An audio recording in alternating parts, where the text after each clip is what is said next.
Before history was written, before the first king raised his crown, before the first temple touched the sky, there were empires. Empires so old, so advanced, that even time seems afraid to remember them. They built cities that glowed like stars, carved mountains into gods, and shaped stones so perfect that even modern machines would fail to copy them. They studied the heavens with eyes sharper than ours. They measured the world when we still crawled in caves. And then they vanished. Vanished not slowly, but all at once, as if the earth itself erased them from its memory. Their ruins lie scattered across the world, buried under deserts, swallowed by jungles, drowned beneath oceans. Yet every time we dig, every time we unearth another stone, another relic, another whisper, it asks the same question. Who were they? And where did they go? Some say they were destroyed by nature, floods, quakes, fire. Others whisper they were never human at all, that they came from beyond the stars, or perhaps from beneath the sea. Atlantis, a city that defied gods and sank beneath the waves. Mohenjo-Daro, where thousands died in a single flash of heat no one can explain. The Maya, who charted the stars but walked away from their cities overnight. Angkor, swallowed by the jungle as if nature took revenge. And the Minoans, the people of fire and sea, burned and drowned by their own creation. 5 civilizations, 5 stories, one haunting truth. They all rose to greatness, and then, as if following a script written by time itself, they disappeared. But here's the real mystery. How did they know what they knew? How did the Maya calculate the length of a year with more precision than NASA thousands of years ago? How did the builders of Mohenjo-Daro create plumbing systems better than some modern cities? How did the Minoans paint electric blue dolphins in palaces with no light? And how did the people of Atlantis, if they were ever real, build an empire that could command the seas? These weren't primitive people. They were architects of knowledge, dreamers who saw beyond their time. And maybe, just maybe, they left behind more than ruins. Look at their symbols. The spirals carved into stones, matching across continents. The same stars worshipped by different nations who never met. The same myths of a flood that ended the world, told in every ancient tongue. Coincidence or memory? Maybe they weren't destroyed, maybe they transformed, maybe they became the very legends we call myths, the gods, the titans, the lost children of time. Welcome to the Lost Civilizations, where the truth isn't lost, it's buried. Atlantis, the sunken empire.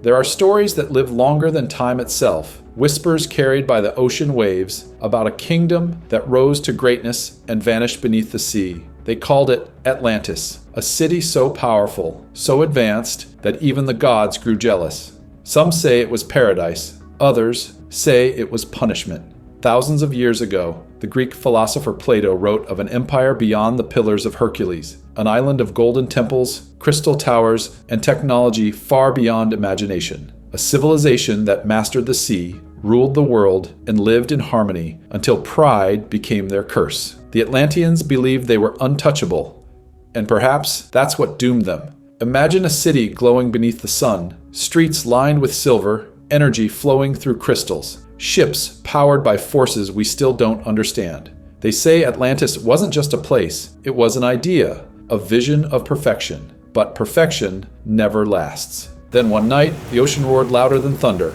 The earth cracked open. The waves rose like mountains, and in a single day and night, Atlantis disappeared, gone, swallowed whole by the sea. But here's where the mystery begins. Plato never said it was fiction. He claimed it was history, a story told to him by Egyptian priests, men who said Atlantis fell 9,000 years before their time. That means the legend is older than recorded history itself. Could that be true, or was it all a message, a warning from the past? Centuries later, explorers and scientists chased that legend across the globe. Some pointed to the islands near Santorini, destroyed by a massive volcanic blast. Others believe Atlantis lies under the Atlantic Ocean, near the Azores, its ruins buried deep below the waves. And then there are those who claim it was part of Antarctica, frozen beneath the ice, waiting to be discovered again. Every few decades, someone says, we found it.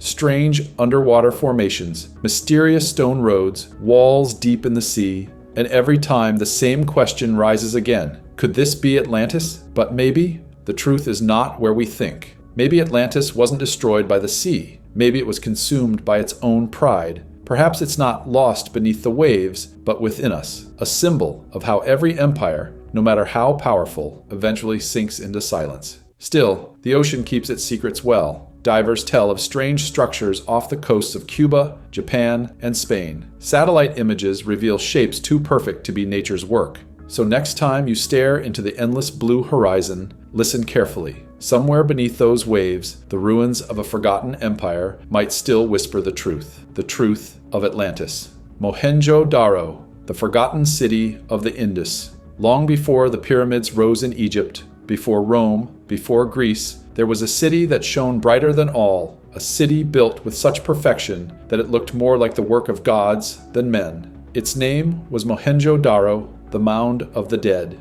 and to this day, no one truly knows why it died. Deep in the Indus Valley, thousands of years ago, stood one of the world's first great civilizations. Streets laid out in perfect grids, houses built with uniform bricks, underground drainage systems so advanced that even modern engineers would be impressed. This wasn't chaos, it was design. It wasn't survival, it was brilliance. But here's the mystery. There were no kings, no palaces, no massive temples of ego. Yet somehow, this civilization thrived. Millions lived in harmony, trading across lands, crafting jewelry, tools, and art so precise it defied the imagination. They bathed in public pools, they measured time, they built order out of dust. They had everything, except a story that tells us how it all ended. When archaeologists rediscovered Mohenjo-Daro in the 1920s, they couldn't believe what they saw. Beneath the sands of Pakistan lay a city older than almost any known civilization, but eerily silent. No signs of war, no burned walls, no mass graves, just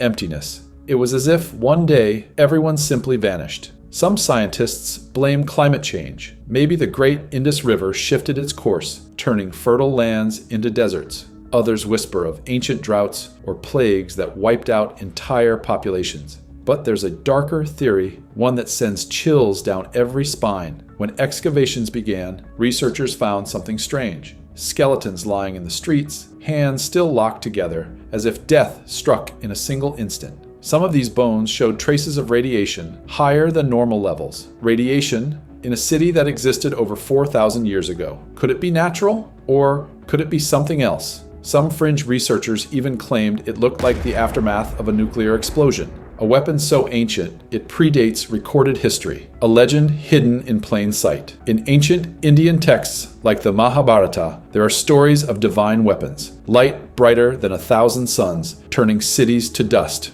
Could Mohenjo-Daro be proof that such stories weren't myth, but memory? Of course, mainstream science disagrees. They say it's coincidence that the radiation came from natural minerals or later contamination. But still, something about this city doesn't add up. Every brick, every street, every artifact speaks of intelligence far ahead of its time. Yet its people left behind no clear writing that we can read. Their script, the Indus script, remains undeciphered to this day. Thousands of symbols etched into seals and pottery, taunting us with secrets we can't unlock. What were they trying to tell us? Why did they vanish without a trace? And how could a civilization that perfect simply disappear? Some believe Mohenjo-Daro wasn't destroyed. It was abandoned. Perhaps the people moved on, leaving their knowledge behind. Others think it was wiped clean by nature, swallowed by shifting rivers and sand. But maybe, just maybe, they knew something we didn't. Maybe they saw what was coming. Today, as we stare at the ruins, the silent baths, the empty streets, the walls that once echoed with life, it feels like time itself is watching us. Mohenjo-Daro isn't just a ruin.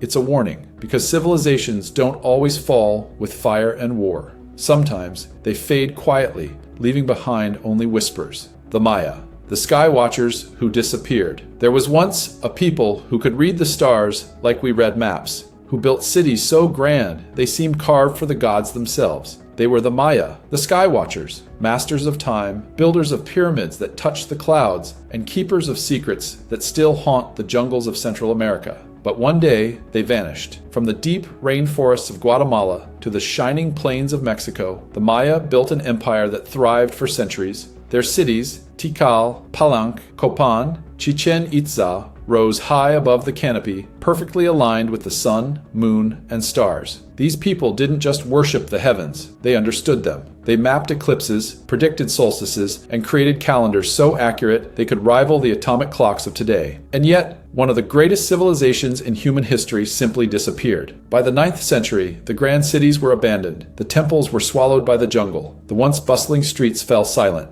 No one knows why. No one knows how. Archaeologists have theories: drought, war, disease, rebellion, overpopulation. But every answer opens another question, because even as the great southern cities collapsed, others in the north kept rising. The Maya didn't just die, they shifted. So what really happened? Some say the gods turned away, punishing mankind for forgetting balance. Others think it was nature, reclaiming what was hers. But there's something about the Maya that feels different, something ancient, something cosmic. Their temples weren't just monuments, they were machines of the heavens. Every angle, every step, every shadow designed to sync perfectly with celestial events. At Chichen Itza, the pyramid of Kukulkan cast the shadow of a serpent twice a year, on the exact day of the equinox. How could a civilization thousands of years ago calculate that? Without telescopes, without satellites, without modern math. They knew the Earth orbited the Sun long before we did. They built observatories to track Venus, Mars, and the Moon with stunning precision. Some believe they had knowledge passed down from even older civilizations, or perhaps from something not of this Earth. Because the deeper you go into their ruins, the stranger it gets. Murals show beings descending from the sky, surrounded by flames and stars. Legends speak of gods who came from above, those who taught the Maya how to read the heavens. Were they gods or visitors from somewhere beyond? Whatever the truth, the Maya left behind warnings, inscriptions that speak of cycles, ages that rise, fall, and begin again. They believed time wasn't a straight line, but a wheel that keeps turning. And maybe when their time came full circle, they simply stepped off the wheel. When Spanish explorers found the abandoned cities centuries later, they couldn't understand how such genius could fade. No armies, no ashes, no final battle, just silence. And that silence still echoes. Angkor, the Jungle Empire. Deep within the jungles of Cambodia lies a city swallowed by time, a city that once ruled an empire so vast, so powerful, that its temples seemed to scrape the heavens themselves. They called it Angkor, the beating heart of the Khmer Empire, a civilization that built wonders from stone and faith, and then vanished into the trees. For centuries, Angkor Wat has stood silent, its towers rising like ghosts above the mist. The jungle has taken its walls, the roots of ancient trees twisting through its stones like fingers reclaiming their own. But long before it was ruins, it was the greatest city on earth. At its peak, Angkor was home to nearly 1 million people, an impossible number for its time.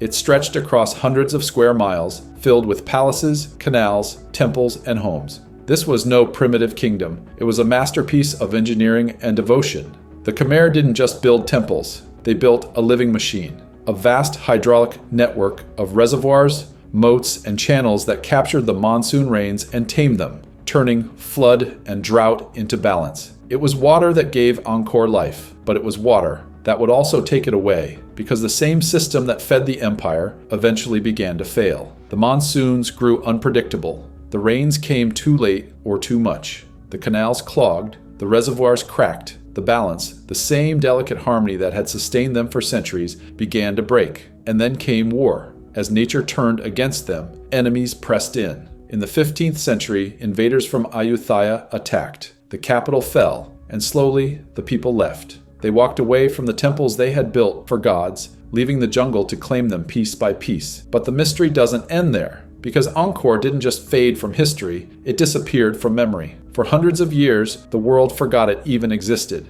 The jungle grew thick, hiding towers taller than cathedrals, carvings so intricate they seemed almost alive. It wasn't until the 19th century that explorers stumbled upon the lost city again, stunned by what they saw. Giant stone faces smiling through vines, temples swallowed by roots, a ghost city frozen in time. How could something so grand vanish so completely? How could 1 million souls simply melt into the forest without a sound? Some say it was climate, a cycle of flood and drought that even the gods couldn't control. Because Angkor isn't just a ruin, it's a reminder that even the greatest civilizations are only guests on this planet. That no matter how high we build, nature always has the final word. The jungle empire may have fallen silent, but listen closely and you can still hear the echoes. The sound of prayers carved into stone, of a city that refused to die, of a people who turn their faith into eternity. Angkor may be lost to time, but time never truly forgot Angkor.